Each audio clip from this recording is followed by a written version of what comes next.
Your Excellency, Honorable Dr. William Samoei Ruto, the President and Commander-in-Chief of the Kenya Defense Forces. I recognize our Attorney General, our DCJ, and all the judges present, the Director of Public Prosecutions, the Cabinet Secretaries and PSs in the meeting. I recognize the NCAJ Council who have driven this process, our development partners, Your Excellencies, and submissions and diplomatic corps present, the President of the Law Society, and very, very distinguished guests. Ladies and gentlemen, a very good morning. On behalf of the NCAJ, I take this opportunity to thank Your Excellency for accepting our invitation to grace this occasion of the launch of the first Administration of Justice Annual Report period covering 2021-2022, which we have presented pursuant to provisions of Section 37 of the Judicial Service Act 2011. As justice sector institutions, we value this support and collaboration. Like every speaker has emphasized, Your Excellency, none of us would succeed unless we worked together. And just to allay the fears about our independence, which we guard most jealously, we confirm in all our meetings we never discuss the merit of any matter. We only discuss the administration of justice. Are we delivering justice to our people? That is the question we ask ourselves all the time. I welcome all ends of NCAJ agencies, ends of other arms of government, our development partners, CSOs, and indeed all of you to this launch. Your Excellency, I also wish to offer apologies from the IG. Your government is very busy and very hands-on. On its way to this meeting, he was called because of a serious security breach, and I think he changed tacts because he had to answer to you why those security lapses are happening, so he abandoned this meeting. Apologies from Your IG, Your Excellency. The report we are launching, as we have seen from the small snapshot, presents an account of the programs and activities of the NCAJ and all the other agencies. This report identifies the challenges that we have encountered as agencies delivering justice to our people, especially the poor, the marginalized, and children and women. And I'm happy to welcome the new advisor to your office on women and women's rights. We will never let her go because the issues of women and their women's rights are many. We were recently launching the Specialized Court User Committee on Sexual Gender-Based Violence. So our tray will be full, and she'll be a member of the NCAJ because we have a specialized committee that is dealing with those issues of SGBV. The report also recognizes the opportunities and makes recommendations for ensuring access to justice for all the people of Kenya.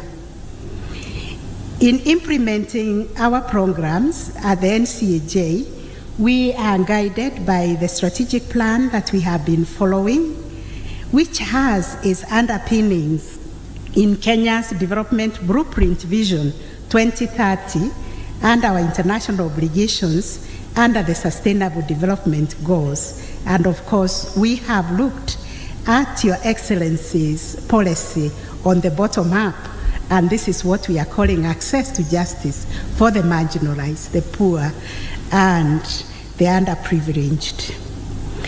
The success achieved in the period is attributable to the collaborative and consultative approach adopted by actors within the justice sector, which has contributed to the more efficient and effective delivery of justice. This, Your Excellency, being our inaugural report, we have tried to retell our story of the rationale and the genesis of the NCAJ and how it emerged from the appreciation at the local court level that stakeholder engagement and participation were key to addressing and responding to challenges in the delivery of justice. In the Constitution, the participation of people is central, and the justice that we are supposed to deliver is supposed to be people-centered. We are supposed to ask people, are we serving you? Are we delivering justice? This organic growth has been entrenched in statute following the recommendation of the task force on the judicial reforms that was made in 2010. Since its inception in 2011, the NCAJ has provided a platform for all the actors in the justice sector to design responses to the challenges within the justice sector. This has seen a proliferation of policies, guidelines, manuals developed by the various sectors. In addition, under the umbrella of the NCAJ actors, we formulated a response to the COVID-19 global pandemic that ensured the wheels of justice continued to turn in the wake of this debilitating, and we devised containment measures that were adopted to stop the spread of the virus in the country. During the reporting period, the NCAJ launched and we are implementing our strategic plan, whose vision is a coordinated and cohesive justice sector serving all the people of Kenya. I thank the Council for remaining completely focused on ensuring that we strengthen our governance structures at all levels. In line with our commitment to shared leadership, the Council resolved to have the position of the vice chairperson, and we elected unanimously Mr. Nudin Aji to that position, and he has hit the ground running and carried a lot of activities in his position as the vice chair. That is what we call shared leadership and shared responsibility. We have also created subcommittees at the council level and formalized departments at the Secretariat. It was during this reporting period that the Judicial Service Commission recruited Dr. Maraga as the Executive Director of the NCAJ Secretariat. The NCAJ Council remains focused on deepening criminal justice reforms. In May 2022, as you have seen, Your Excellency, on the small clip, we successfully convened the second National Conference on Criminal Justice Reforms, dubbed towards a rights-based criminal justice sector. One of the biggest challenges we have in our justice sector today is implementing criminal law that was enacted during the colonial period.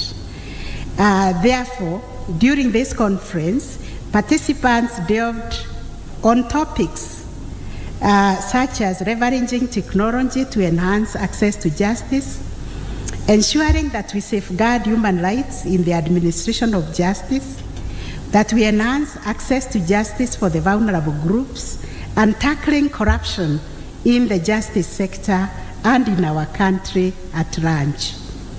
I will therefore encourage all of us to read the report and the details on its recommendations. Your Excellency, data collected on the number of files processed by the different actors in the criminal justice chain make a strong case for the recommendations we are making for alternatives to prosecution and alternatives to custodial sentences. During this period, the NCAJ Council also focused on civil justice reforms, and we felt we needed to launch a specialized court user committee for commercial courts, environment and land courts, and recently SGBB. At the Council, we established a working committee on civil justice reforms and a Department for Civil Justice Reforms at the Secretariat level. Owing to the concerted efforts of the agencies, the period witnessed an increase in the number of matters resolved through NDR. We have also been asked as the judiciary by the Council to expedite the commercial justice cases that are pending at the Commercial Division, and we have agreed as the judiciary to set time assigned in the month of February to do an RRI, or a Rapid Results Initiative, on tax matters.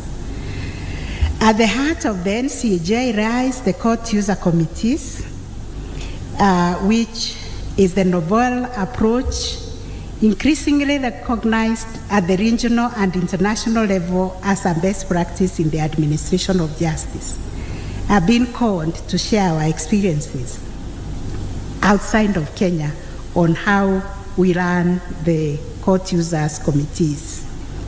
In 2021, we hosted a benchmarking delegation led by the Chief Justice of Mozambique, who came here to learn and draw from our experiences on how to set up and manage a court user committee. During the reporting period, NCAJ expanded the numbers of CUCs by 26%. We are now operating at 236. We have now specialized court users committees for children. Your Excellency, the whole of November, we were looking at the welfare of our children. And one of the clarion calls at that meeting, which I attended the symposium to end the service week, was let every Kenyan ask Aliam Toto. Every morning let us ask, how are our children? And I was happy, Your Excellency, the other night when I watched you on TV, reminding parents to take the responsibility of finding out how their children's day in school was. Did they have homework? And if they have homework, how can the parent help? This is a conversation we need to continue having so that we can rescue our children who are being disconnected from the society and being termed delinquent. They are being termed delinquent because of a failure of a system. We are supposed to take care of our children. We've also set aside Environment and Land CUC and Commercial Court CUC.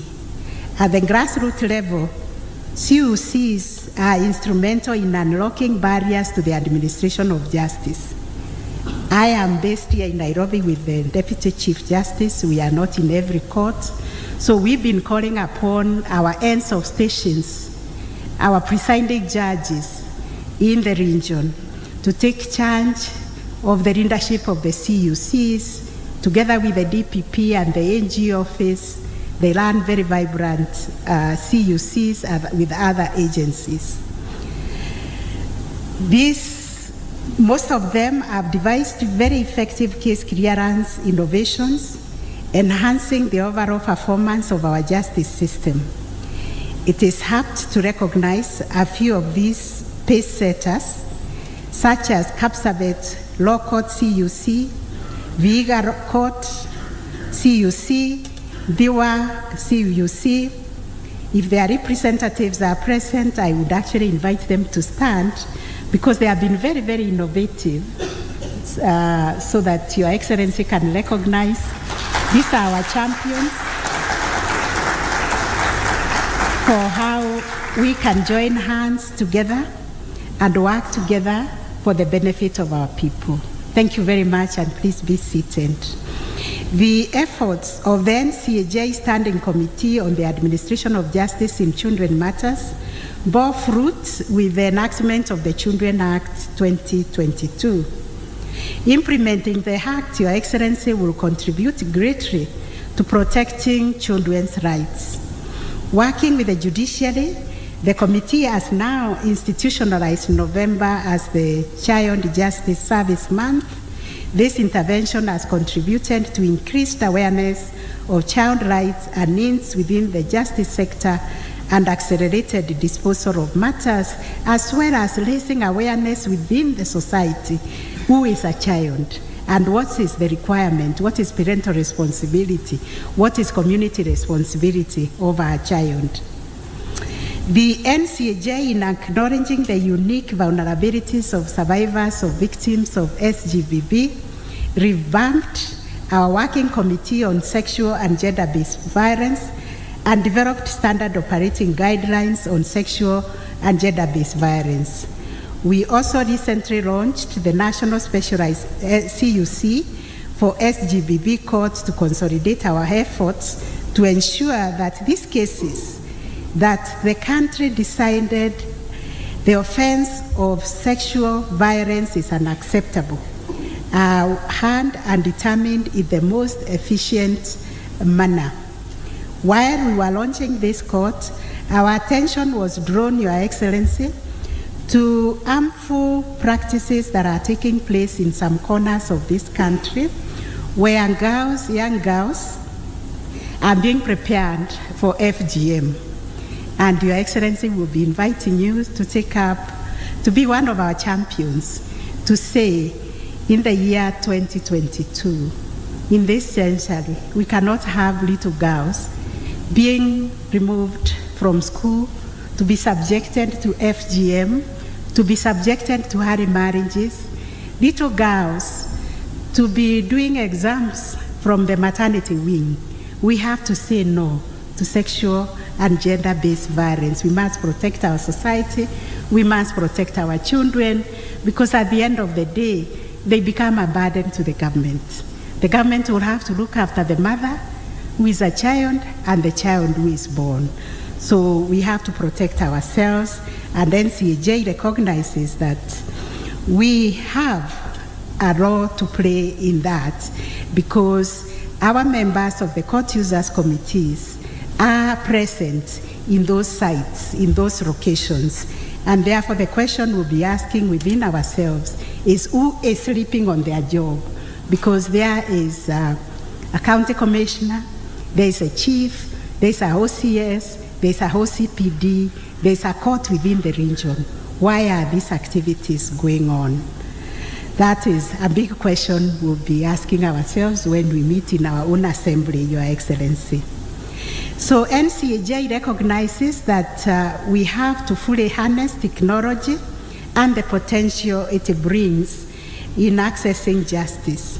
Accordingly, we have established a working committee to facilitate the rollout of the ICT focused on collaboration. We are working on building seamless interoperability of ICT systems among justice sector agencies. To support this, we intend to scale up investment in ICT across the justice sector so that all agencies can be at the same level.